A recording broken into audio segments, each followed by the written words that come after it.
BNP chairperson Begum Khaleda জিয়ার নেতৃত্বেই দেশে গণতন্ত্র পুনঃপ্রতিষ্ঠা পাবে বলে মনে করেন দলটির জ্যেষ্ঠ নেতারা।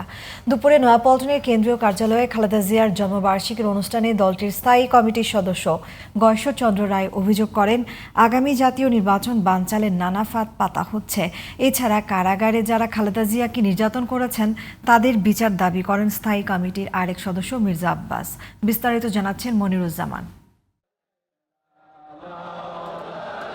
শহীদ প্রেসিডেন্ট জিয়াউর রহমানের সহধর্মিণী বিএনপি চেয়ারপারসন ও সাবেক প্রধানমন্ত্রী বেগম খালেদা জিয়ার ৮১তম জন্মদিনে নয়াপল্টনের কেন্দ্রীয় কার্যালয়ে মিলাদ মাহফিল ও দোয়ার আয়োজন করে দলটি। এতে যোগ দেন বিএনপির সিনিয়র নেতারা। স্থায়ী কমিটির সদস্য মির্জা আব্বাস বলেন, গণতন্ত্র প্রতিষ্ঠায় বেগম খালেদা জিয়ার ত্যাগ নেতাকর্মীদের জন্য অনুকরণীয়।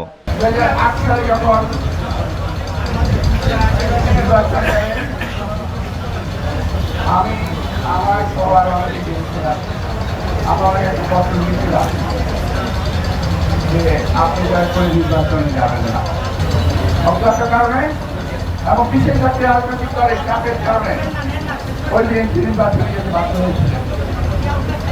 আমি আগে জিজ্ঞেস করেছিলাম, ম্যাডাম আপনি কেন নির্বাচনে গেলেন?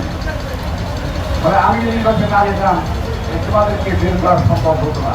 গণতন্ত্র পুনঃপ্রতিষ্ঠার আন্দোলনে জনগণের আস্থা ধরে রাখতে নেতাকর্মীদের প্রতি আহ্বান জানান নজরুল ইসলাম খান।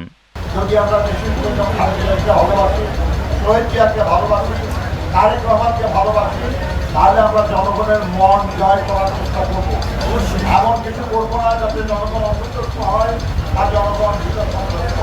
স্থায়ী কমিটির আরেক সদস্য গয়েশ্বরচন্দ্র রায় নির্বাচন নিয়ে কারো উস্কানিতে পা না দিতে নেতাকর্মীদের সতর্ক করেন।